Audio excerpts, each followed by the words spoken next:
Hey, what's happening, man? It's your boy Papa Duck. Check this out.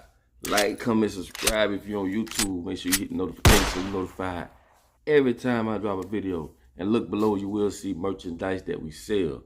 Everything that y'all buy off our merch store goes back to this channel to help spread this message. And we need all the damn help we can get.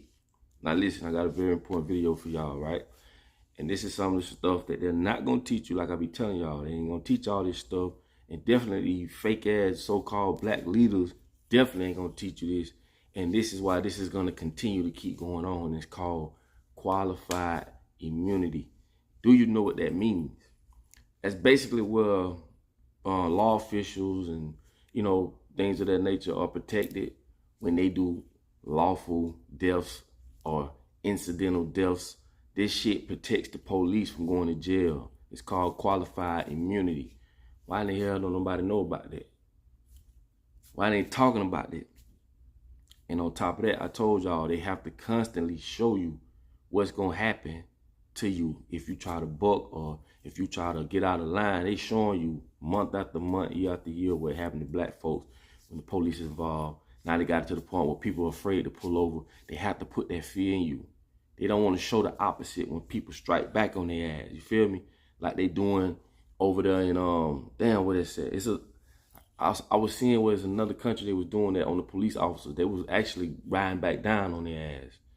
You know what I'm saying? On some people ain't going for that shit no more. But they don't want to show that. They don't want to put that in our mind to show that we can strike back on their ass. But qualified immunity is real. This shit is like crazy that they don't teach you this in school. I'm gonna show you a video. It's gonna explain it. It's gonna break it down, and you're gonna understand, like on a whole nother level, why this shit keep happening and why they keep getting away with it. You feel what I'm saying? Trust me, you don't want to miss this video. And like I say, share this to whoever you trying to wake up, because a lot of people just so sleep. You gotta wake their ass up. Send them this video and show them, man, this is why this is gonna continue to happen. This is why these fake ass so-called black leaders that they put in place for us that we had nothing to do with, we ain't even approve that shit that's not working for us, it's working for them. They're not gonna tell you about this. Qualified immunity, look it up. Most importantly, check this video out. You should not have some kind of blanket immunity. When law enforcement officers break the law, they should be held accountable. To the extent that qualified immunity fosters a sense of, it's really not my problem, let's take a look at it.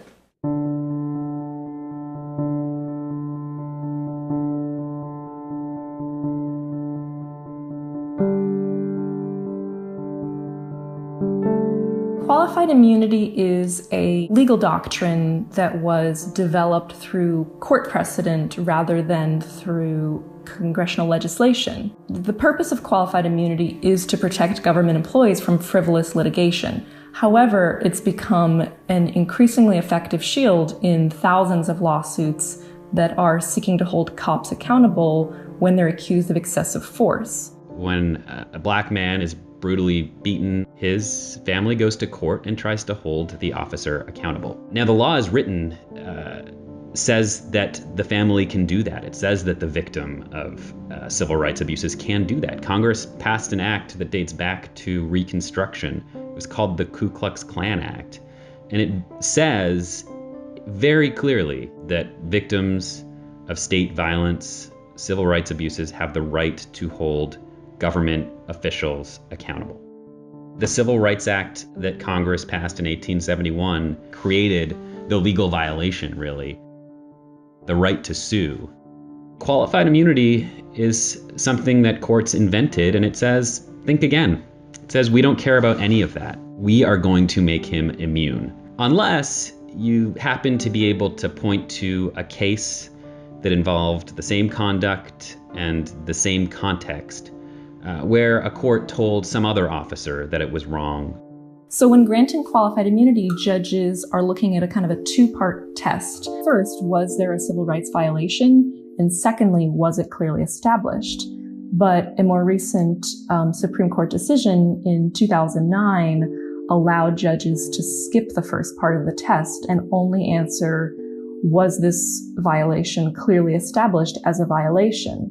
If a certain excessive force conduct is brought before the court and dismissed from qualified immunity because it wasn't established, that also prevents it from being established for future cases.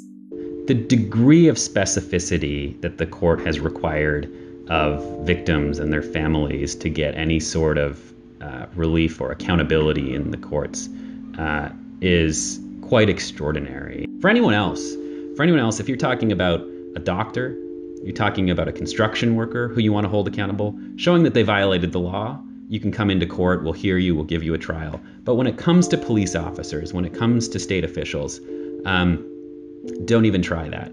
You better be able to show us a case where we said this specific conduct was wrong. The degree of specificity that the court has required of victims and their families to get any sort of relief or accountability in the courts is quite extraordinary. There's a case that went up to the Supreme Court recently that the Supreme Court declined to hear, and it involved sicking an attack dog on an individual. And in that case, there actually was a prior case. A man had already surrendered, and an officer nonetheless sicked the attack dog on that man, and the court said that is a constitutional violation. And what the lawyers for the police argued in this case was, well, but in that case, the man was laying face down when he had surrendered. And in this new case, he was sitting with his arms up. And that distinction is sufficiently relevant to say that this officer should get immunity.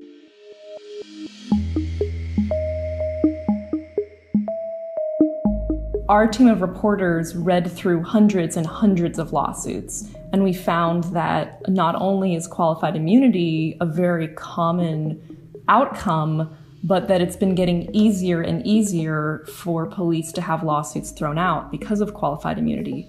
And we're seeing that this is especially true in cases where the judge rules that the rights were violated, but they're still granting qualified immunity. From 2005 to 2007, we were looking at cases where defense raises a qualified immunity defense.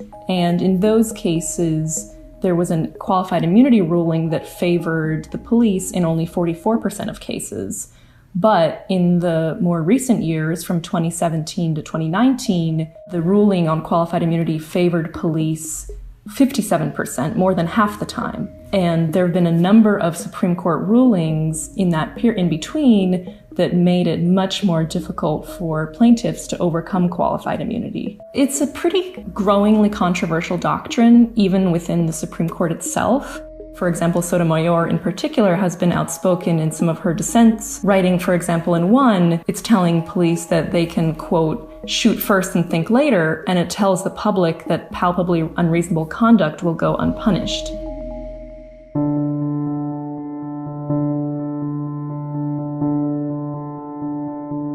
This bill also removes qualified immunity for police officers. That means any police officer could be dragged into civil court by any disgruntled person they ever come in contact with. Now, we all agree bad cops shouldn't be able to hide behind qualified immunity.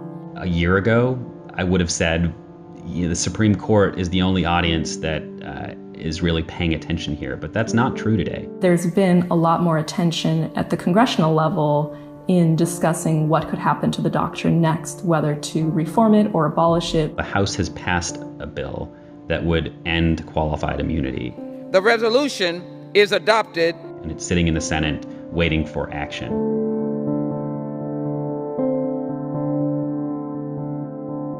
Everyone would agree that Congress has the ability to say that, look, we passed the Civil Rights Act of 1871, the Ku Klux Klan Act, and we said you can sue police officers and other state officials when they violate your rights. And we meant it. We didn't write qualified immunity because we didn't intend for there to be any qualified immunity in that law. Hold on. Come on. What the business is.